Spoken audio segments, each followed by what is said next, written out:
to be that close. I want her to know what question it is. I don't think I can tell. Yes. Why? I guess. So the question is, this is a story about hardened criminals in prison. In what ways can you, a senior in high school, relate to this story, these characters, or these themes? Okay, you have to be in the video, though. I mean, we can just start talking about it. Okay, so I kind of felt that I was able to relate to this in a little bit of the sense where King's commentary on how the prison system doesn't really accomplish its main goal in rehabilitation. And I feel like that relates to my high school experience because, like in all honesty, I don't feel like the way that it's done here is provides for adequate preparation for college or career in the future. Right, I think we were talking about it yesterday, like, we're super coddled in high school. Like, you have the retakes, you have, you can turn in late work, you can still get credit for it, and I think for kids who become dependent on that, it's a real shocker for college when the college professors really don't care. Like, it's like, if you don't turn it in, that's unfortunate, you'll just fail the class. They're not gonna come to you and be like, hey, you're missing this assignment, it's up to you to go get it. And I feel like high school doesn't really put those expectations or responsibilities on the students to do that. Right.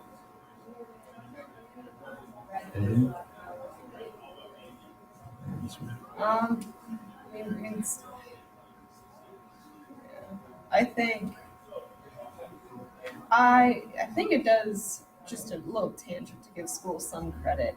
It does teach you, if you apply yourself, it does teach you the ability to like critically think and problem solve, which does help you for the outside world, which I think you can see in Red and Andy. They both had to like find ways to survive, kind of like you have to find ways to survive high school. Right. Yeah. So I guess kind of going off of that, do you think, or do you agree with what King is kind of implicitly saying about the prison system? Do you think that it is completely the criminal's fault, if they come out and they still commit crimes, or do you think it is the system's fault? Well, I think it's the system's fault because you become what the environment you grow up in. I think you can see that very clearly in high school, that even the difference between like our nice suburban high school compared to like a school in the south side of Chicago, you're gonna have two different experiences, all based on the environment that you're in. Mm-hmm. And so I think it really, we're flying, we're trying, we're like a chicken. Not worried about this group. Except for Justin keeps trying to scoop under the camera. We're trying to get her in here. Yeah, but I think you can also see in high school, just like prison, like the hierarchy. I mean, maybe not so much senior year, but definitely middle school, freshman, and sophomore year.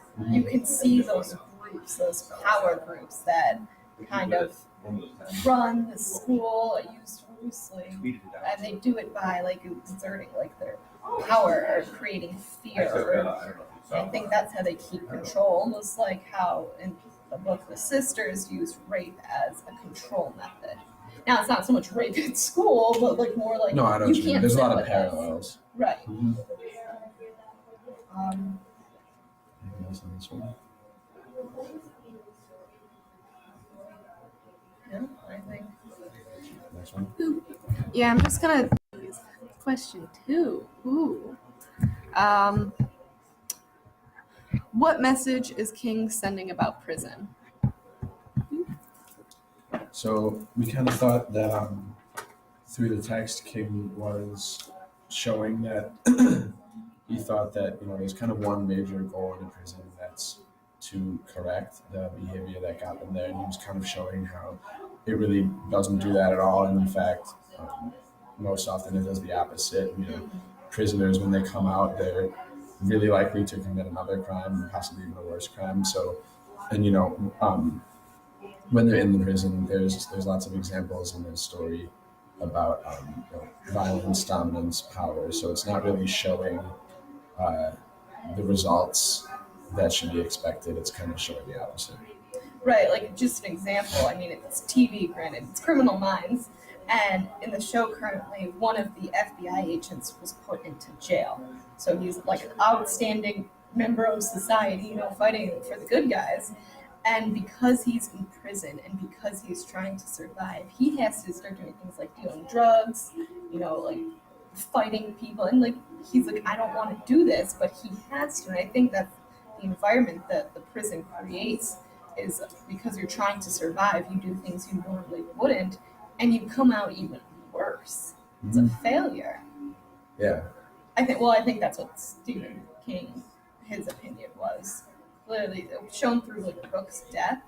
Right. Like he was a head honcho library dude in the book or in the prison, and then when he was released, he was kind of Couldn't really get a adjust. job anyway. Yeah, like no one would even give him a library card because he's a prisoner, he's a convicted felon. And so I think that's Stephen King's way of showing, look, what are we doing to help them? Like why can't they adjust? Like they can't adjust what's causing it. Why are we failing them in like trying to rehabilitate them? Right. I think he's also showing that within a prison, it almost kind of creates the illusion of what things could be like on the outside. Like with Brooks being like the head of a library, and I say illusion because, like you said, he couldn't even get a library card and he was outside. But like, that's probably another one of his points is that it's almost like false hope, like for the outside world. Yeah. Because the prisoners are never going to have what they had in there. Oh, some people they're not really scared of going back to prison. They're like, I know what prison is. I can deal with prison. I can't deal with the outside world. Like, you gotta look at that and be like, wait, hold That's on. true. And then you could even like get into like the prisons that are like for profit. Like, Have you seen the documentary 13? no, but I've watched a bunch of videos on like how like the prison system, like they give all those like citations and they stay longer and Do you have Netflix? yeah, should I watch it? Yes. And it's called 13. 13, about the 13th Amendment, yeah. What is the 13th Amendment? Equal Rights Amendments. And Okay. how. Just watch it. I'll watch it. I actually will. I love that. Yeah. Do you have anything to add? I think the prison system is pretty faulty. Like, they always say they're going to help people, but once they send them out into the real world, they don't know what to do. You can adjust to, like, the pattern and repetitiveness of what happens in prison, because they're on a set schedule for most of the time there. But once you get thrown out into the real world, you don't have a pattern to follow. It's pretty overwhelming for some people who've been in the prison for so many years. Right. They kind of lose their ability to manage their own lives and probably make decisions for themselves because all that is done for them in the prison. People are like, oh, just like get out of the life of crime, like stop dealing drugs, stop doing drugs, stop like stealing. And I don't think it's that simple. I couldn't tell you the psychology behind it, but I'm pretty sure it's almost like an addiction. Right. And that's all they know. And then in prison, that's all they know, and they're not exposed to any other resources that would help them in the outside world. Yeah, I've heard this saying, it's once a criminal, always a criminal. But in a lot of cases, they don't really have any other choice because it's not like people will let them do anything else. They want to try and get better and live a normal life, but because no one will give them that chance because they've been to prison, it's difficult to get out of a life like that. They're put into such a particular box of a released inmate that, I mean, Would you be like, oh yeah, let's hire that guy who was convicted for stabbing as a teacher? Like you're like, Well, no. Right, because of the fact that you have to, that's a question that every job application is going to ask if you ever been convicted of a felony. I mean, that's definitely a big deterrent for most employers. Right. And so I think it's the stigma. I mean, granted, you don't want somebody to stab like kids as a Right. teacher, but I don't even know the way, but you have to find a way to somehow make them more of an acceptable member of society where they're not outcasted. Mm-hmm. That's great. Good job, everybody.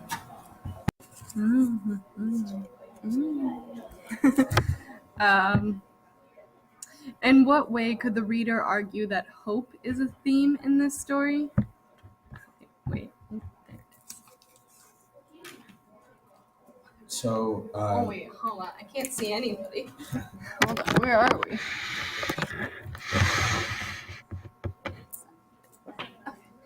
for me, I think the things that You I can move in closer. I'm not gonna bite you.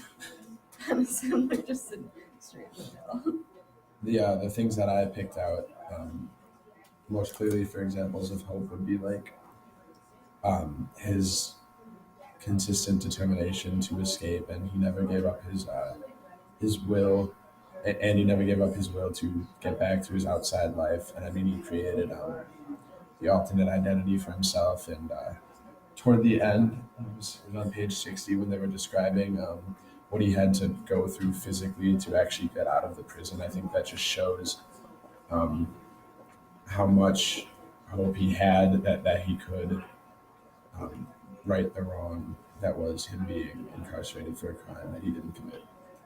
Right. You also held on to the hope of like he was innocent. I mean, it's not a hope, but like it's a. I The think, fact that he knew he was innocent is what probably gave him hope that he could. right. 'Cause you think it? Do you think it made a difference that like him wanting to escape had to deal with the fact he didn't commit a crime? Do you think like if you were in prison and you like were there for murder, you just kind of accept it, or do you think because he was innocent, he had that like fiery passion to escape, or is that like in everybody?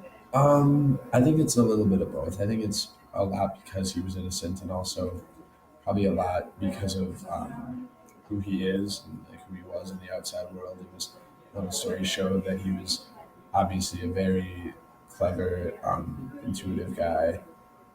So I think that was a big part of it. I think he thought that he had the skill set um, to get out eventually.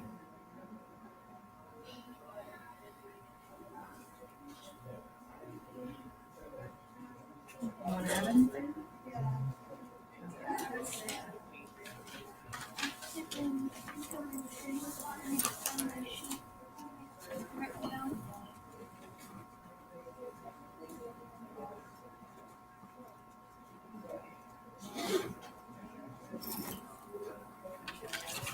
I think in the prison system, you also part of it is you are beaten down to the point that most people lose hope and they kind of accept the situation they're in. So it's interesting that even after 27 years of being in jail for a crime he didn't commit, he still had that hope of escaping. He still had that escape plan.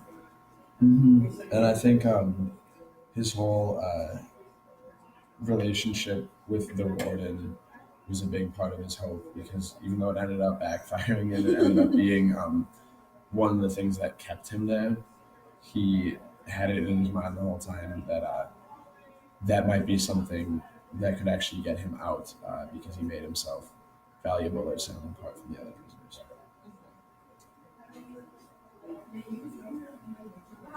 And on page 41, when he was arguing with the warden, because he found someone who could possibly prove his innocence, he is yelling about, "This is my life. Don't you see that? Like, I can get out of here." Like, he has the hope that someone will listen to him and, like, reopen the case, I guess.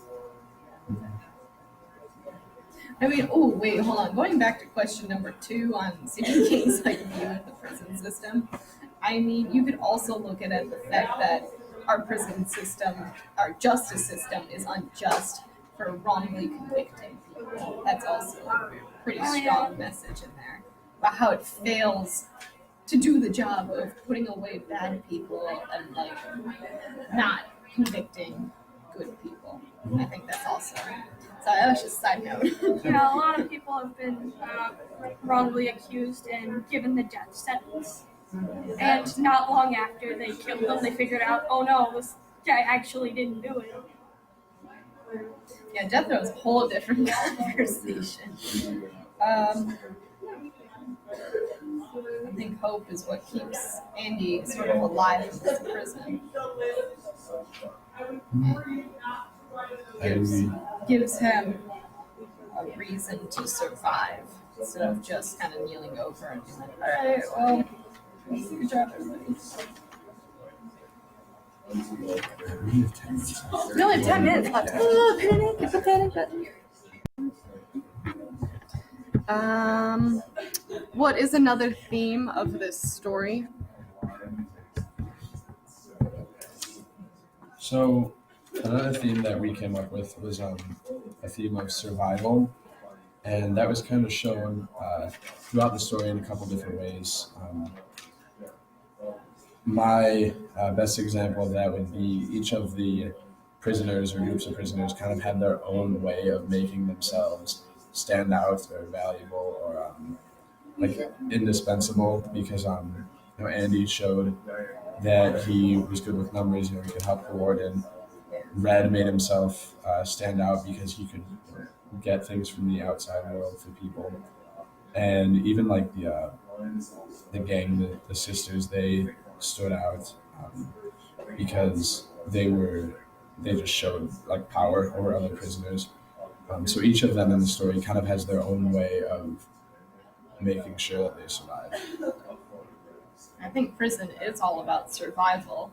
I mean, what, snitches get stitches? Like, I mean, if you screw over somebody, you're dead. If you fight against somebody, you're dead. If you associate with the wrong crowd, you're dead. Like, you need to make yourself an asset to the like main people and surround yourselves not with a gang but like a group of people that have that power so you're not like stabbed. Right. Also, you can see the theme of survival with Andy's pseudonym Peter Stevens because he's I think quote on page 50 it says Peter Stevens is inside that box just waiting to get out, and I think that kind of represents Andy himself. He's kind of in that prison waiting to get out, and I think Peter Stevens symbolizes survival outside of the prison. So not only do we have a theme of survival in the prison, but then you have to deal with the outside and surviving in the outside world, which Andy has prepared for. He was forward thinking, and he created this identity with money and like a social security number, and so he's able to survive instead of many prisoners who like escape or are recaptured or they're released and like Brooks, they die. Like Right.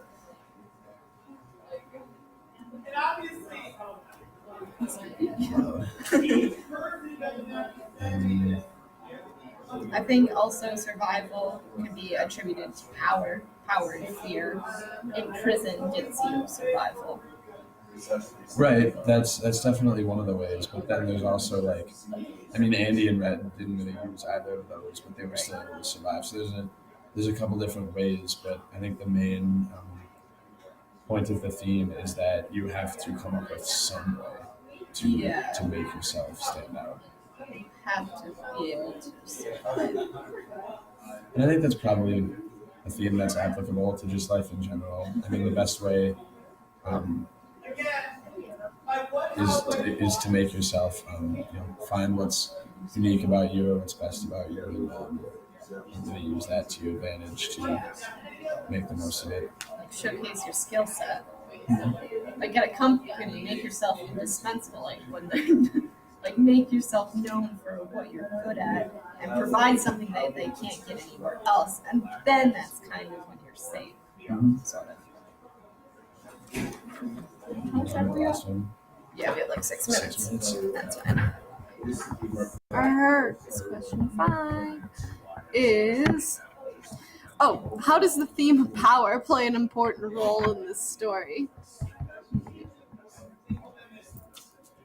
We kind of thought that power was a theme that arose from the theme of survival, because that was a tactic that some of the prisoners used, like the sisters, and also I think it was seen in like the warden and the guards.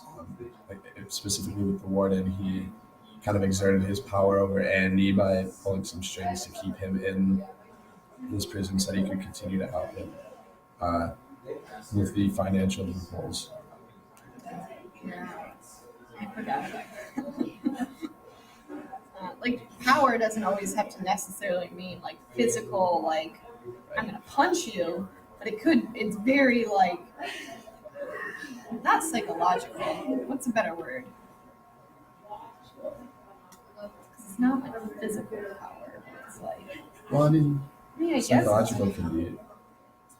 That might but like just kind of be like working. power over their life, like Control.